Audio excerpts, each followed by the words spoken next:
Hello दोस्तों, आप सभी का स्वागत है एक और नई हॉरर स्टोरी में।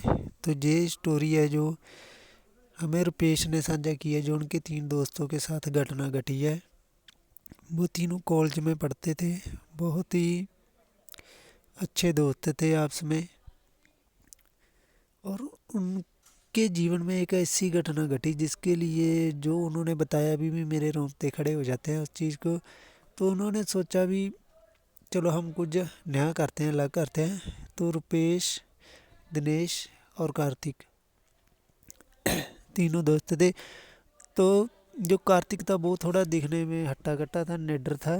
तो कार्तिक ने एक दिन बोला क्यों ना हम रात को कब्रिस्तान जाए।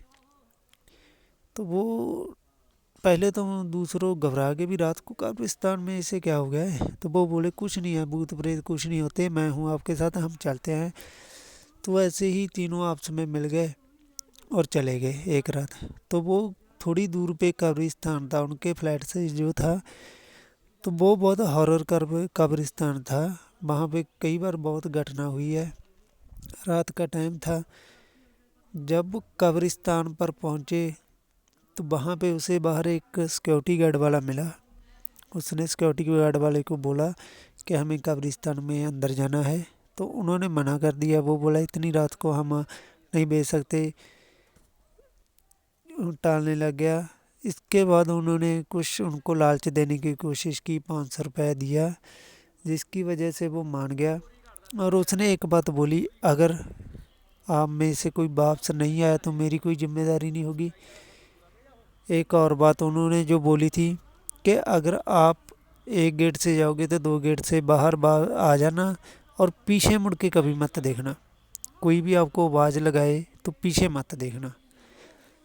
ये सुनकर जो दो दोस्त थे वो थोड़ा घबरा गए, लेकिन कार्तिक नहीं घबराया। तो उन्होंने क्या किया, उनको पैसे दिए और चल पड़े।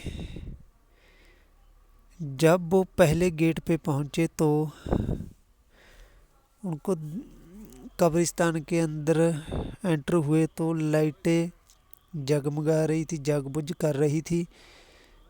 उन्होंने, कार्तिक ने हौसला दिया, चलो कुछ नहीं होता, ये वैसे ही प्रॉब्लम है कोई। तो वो वहाँ से चले गए। आगे जाते जाते जाते जो कार्तिक था, तो उसका जो दिनेश दोस्त था वो पीछे रह गया था। वो दोनों आगे जा रहे थे। जब दिनेश के कार्तिक के कंधे पे, ऐसा लगा कार्तिक को किसी ने उसके कंधे पे हाथ रखा है।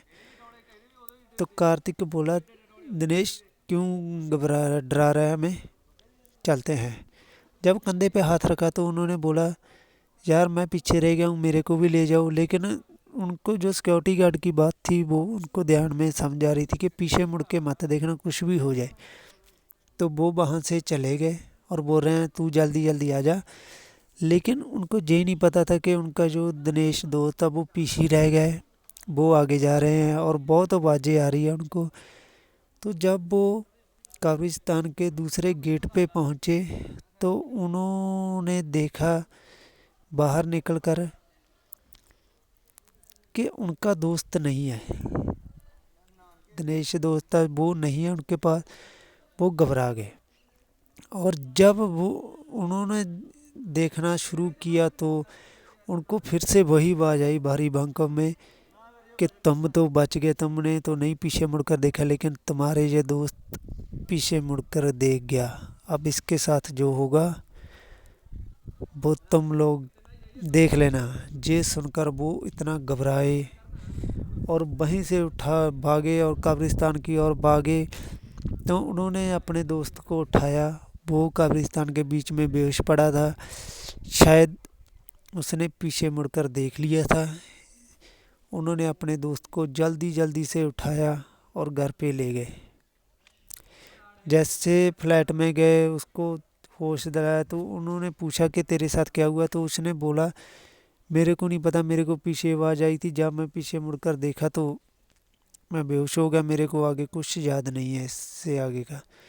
तो वो सभी दोस्त घबरा गए। एक और बात बताना भूल गया, जिस एंटिटी ने उन्हें आवाज़ दी थी उसने ये बोला था कि तेरे दोस्त को 1 साल बाद एक नुकसान होगा, वो तुम लोग याद रखना। तुम तो बच गया, लेकिन मैं इसका पीछा नहीं छोड़ूंगा। तो उन्होंने दोनों ने, कार्तिक और उसके दोस्त ने, ये बात अपने मन में ही रखी। उसे बोला क्यों बताना, ऐसे डराना नहीं है। तो अगले दिन जैसे देखा दिनेश का फीवर नहीं उतर रहा था, तो वो हॉस्पिटल में गए। जब उनको बुखार उतरा 103-104 पे, जब बुखार चेक किया तो 103-104 पे था। उसके बाद उन्होंने दवाई ली, 2-3 दिन बाद सेट हो गया। लेकिन इन दोस्तों ने जब उससे पूछा कि तुम्हारे दोस्त की शादी हो चुकी थी, लेकिन कभी उन्होंने ये नहीं पूछा था कि बच्चे हैं या नहीं हैं। जब पता चला कि उनके एक लड़का है, तो वो लड़की है सॉरी, तो वो बहुत घबरा गए। क्यों, उस एंटिडिटी ने ये बोला था कि उससे बहुत बड़ा नुकसान होगा, शायद उसकी लड़की का होगा। तो जब उन्होंने ये पूछा तो वो चुप रहे, कुछ नहीं बताया। और उसके 1 साल बाद पता चला कि उसकी लड़की का देहांत हो चुका है। तो वो उन्होंने ये बात अपने मन में ही रखी, उसको नहीं बताई। और उसको इतना ज़रूर बता दिया कि तुम लोग अपने घर में थोड़े किसी पंडित को दिखाओ, शायद कुछ गलत है। और उसके बाद उन दोस्तों ने कान पे हाथ लगा लिया और कभी भी ऐसी जगह पे नहीं जाने का निर्णय किया। तो दोस्तों, आप लोगों को बताना ये हॉरर कहानी आपको कैसी लगी, प्लीज़ कमेंट में ज़रूर बताना और चैनल को सब्सक्राइब ज़रूर कर लेना। धन्यवाद।